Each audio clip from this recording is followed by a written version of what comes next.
Things haven't been going well at work since the incident at Sentry Manor. I've been transferred from my post on patrol duty, and I've been reassigned to the access control booth for one of the maximum security wings. I was told to sit in a glass box about 15 feet by 8 feet and push buttons, which engage and disengage magnetic locks, opening doors and allowing access to the unit. The dozens of monitors in front of me show staff coming and going, looking up impatiently at the cameras, waiting for me to hit 5, then 4, then 3, which unlocks the corresponding doors. There are 5 thick steel doors to get through the entrance. To get through each door, the previous one has to be properly closed first. They never close right, so people get stuck. Then they give impatient looks at the camera, and I have to smile politely and say, "Check the door behind you. I don't think it closed properly," into my decades-old intercom system. I'm locked in my booth, so all I can do is watch as they struggle to comprehend my garbled instructions. The staff on the unit were nice enough at first, saying, "Hi, good morning," as they come in for their shift. I'd smile back and wave and buzz them through the doors. But it was only hours before I had become a background fixture in my booth, and people would walk through the doors and pass without glancing at me, expecting the doors to open as if by magic.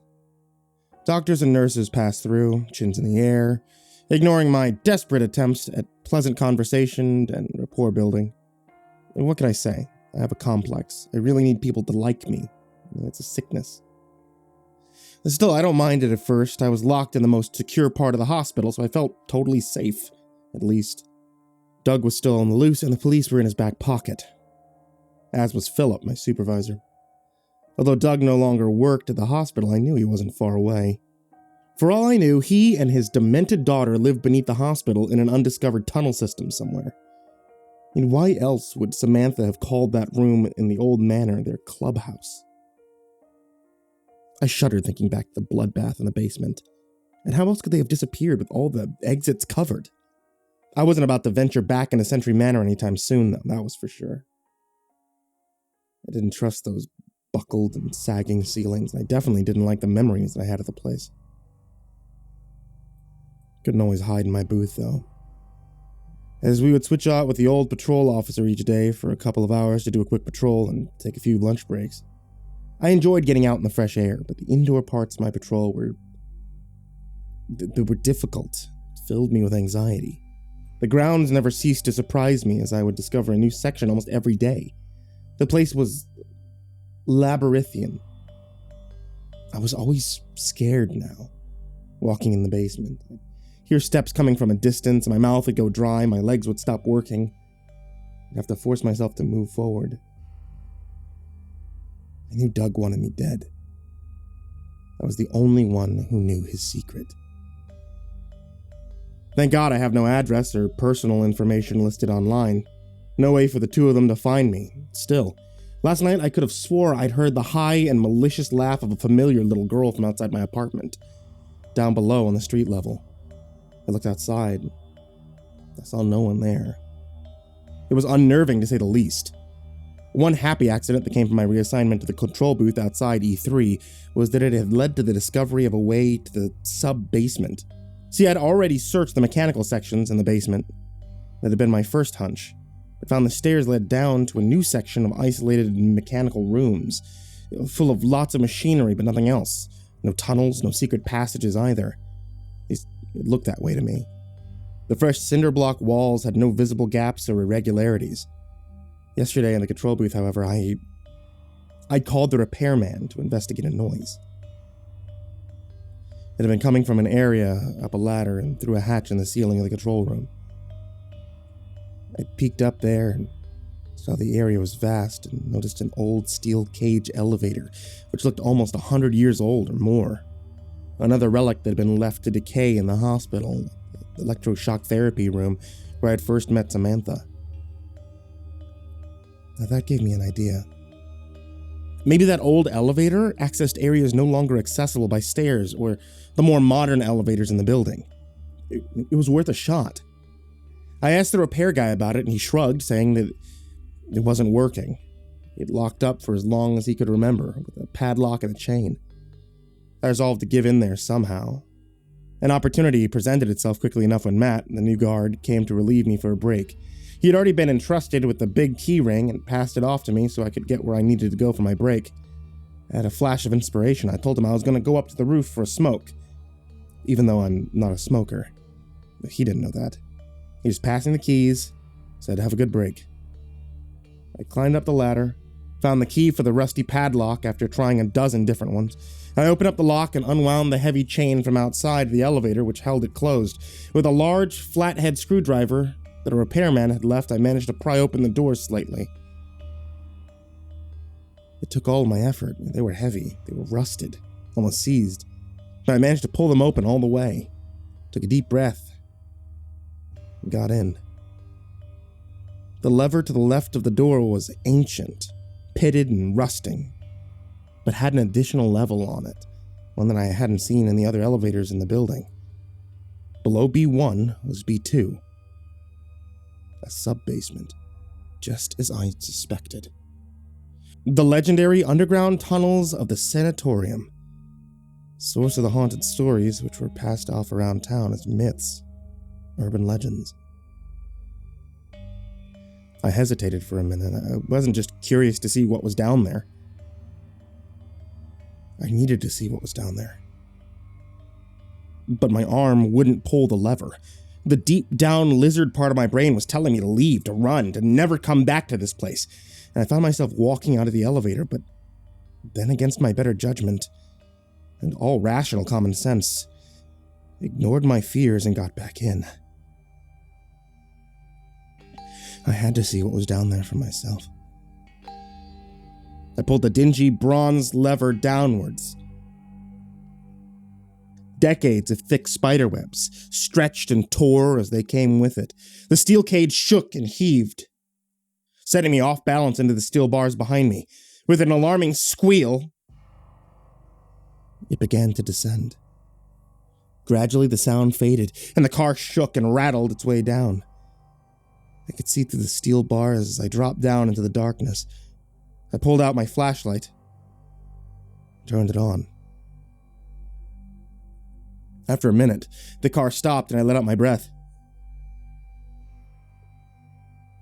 As I inhaled, I immediately regretted going down there. The smell was horrible. Like the smell in the basement of Century Manor, but worse. Like decayed and rotting flesh. Left out for months or years even. I pulled my shirt up over my nose, but that made little difference. I wheeled myself forward and found flies were buzzing and swarming all around me. There were hundreds of them, thousands of them. No wonder the hospital always had an insect problem. The cafeteria was always swarmed with big, nasty flies, landing on your food, buzzing around your head while you ate. Patients would always complain about them, saying that they would come out of the vents. I chalked it up to just delusions. As I walked forward, I realized I'd not come prepared for this. I needed a gas mask, a respirator. I felt like I couldn't breathe, especially not with the flies buzzing around my head, flying up my nose, into my mouth. I felt like I was close, though. If I could get some proof, I could show that I wasn't crazy, that Doug had killed Rhonda and the security keeper and Sam, the patient. I wonder how many other patients who had absconded and never come back were really victims of him and his psychopath daughter. They'd probably hidden numerous bodies down here, which accounted for the smell. My flashlight beam hit something unusual on the wall, and I stopped for a moment to look. Someone had carved their initials into the wall with a knife. DL plus MB forever was encircled by a heart. Weird. Wasn't Doug's last name Lambert? Could DL be Doug Lambert? And if so, who was MB? I continued on and saw up ahead was a split in the tunnel. It went 3 different ways. Each direction looked like it went on for a long, long ways. I checked my phone. I'd already been gone for half an hour. Where'd all the time gone? My break was already over. I would have to come back when I had more time. I took the key for the elevator lock off the keychain, and I put it in my pocket. I turned around and walked back to the elevator car. When I got there, my heart stopped in my chest. Standing in the elevator car was Samantha. How had she made it past me? She smiled at me deviously and pulled the lever. The car began to rise, leaving me in the lightless tunnels below the hospital. She giggled as the elevator rose up and out of sight, and she disappeared from view. I mean, I could hope that Matt would send someone down to look for me, but Samantha had probably gone up and locked the elevator again, so that...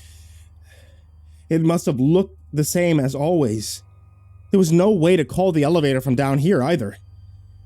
The whole thing was operated from inside the box. No one knew I was down there, so no one would come looking for me.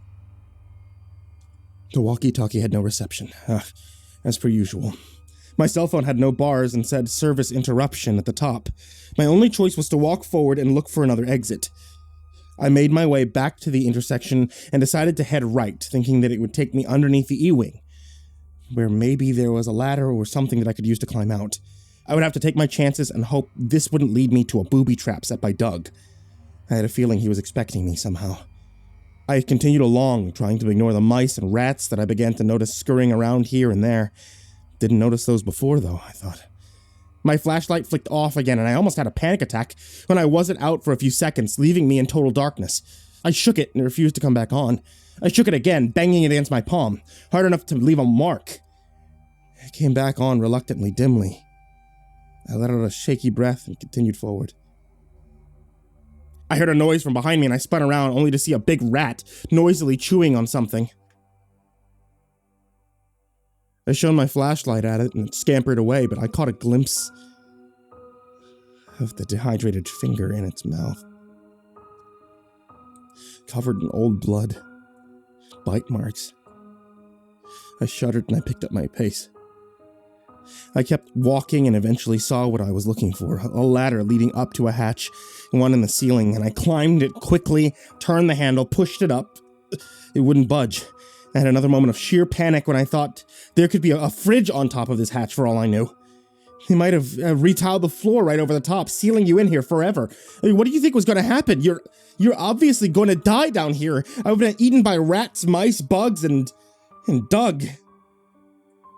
I forced my shoulder into the hatch with all of my might, and it budged an inch. I pushed again the same way, and it managed to get it high enough to squeeze my arm and shoulder out. I wriggled and squirmed out through the small gap that I had made and managed to pull myself out through the basement floor. I laid there defeated. How could I ever bring myself to go back out down there? I can tell you right now that I've resolved to do it. Maybe those of you in the comments section who say that I'm crazy are right. Maybe I am. I must be to go back down there, right? But strangely, I feel like I can't just stay away. It's like an itch that needs to be scratched, even though you know it will only spread the poison. The headaches are back now. I know this sounds odd, but the darkness in those tunnels, it would be kind of soothing now that I think about it. When you have a migraine, there's nothing better than lying in a dark room and closing your eyes, and down there it's about as dark as it gets. I have to figure a way to get down there, stay down there for longer, so I can explore it properly. The key's in my pocket. All I have to do is get back to the elevator when no one's watching. I'm sure it's dangerous, but I can't. I can't.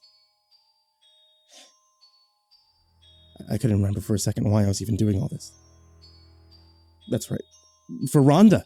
For Rhonda, I have to show people it was Doug who killed her. My mind is fuzzy right now. Maybe it's lack of sleep. I'll get some rest, then I'll figure out a plan to get down there. But no one is watching.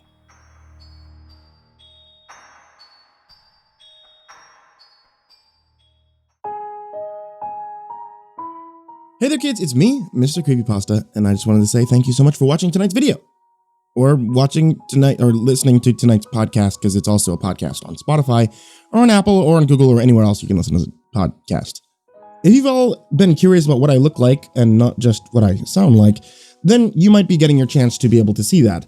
On Indiegogo right now, there is a project called Giggles Indie Horror Movie. The Giggles Indie Horror Movie is something that's spearheaded by Madame Macabre, and I'm sure you're all aware of her. It's a film that I've been asked to play one of the major leads in, and I'm super excited about it, so I hope that all of you are excited about it as well. You can check out the trailer there on the Indiegogo page, as well as a lot of the different effects and makeup that they're working on for this clown-themed horror film. And lastly, as always, I want to remind you guys, if you ever want to support the show, you can do so at patreon.com/MrCreepyPasta. And I really appreciate any time you guys can support the show, because honestly, I love you guys. You're all awesome. So, a very special thank you to Jordan Alexander Sanchez, Haha Saha, Ken Lenda Higuchi, Mazakine, Champinski, The Red Oak Shield Virus, G Weevil 3, Diana Kraus, Stephen Van Huss, Chance Burnett, Tristan Pelton, Nico Cow, The Ginger Bros, Last Blade Song, Caleb Dougal, Sky Harbor, The Homeless Bird 93, Bobby Karen, Liam Newman, Aaron Stormcrow, Barbara Maceo, Thomas Burgett, S-Man, Kiri the Sloth, Bad Honey, Someone You Love, Said the King 56, Shadow Morningstar, Mad Marstomp, Mr. Thud, Patrick Schoolmeister, Z. Kearley, Wolfie Nums, Rafael Rodriguez, WR Axis, Prozac and Pancakes, Mike Bullock, Acid System, Lauren, Brian Ars, and Rumble Fox. And also a huge thank you to everybody who's down there in the description down below. You guys, as always, are the real MVPs, and I appreciate you more than I can possibly say. So thank you guys, thank you all for listening, and sweet dreams.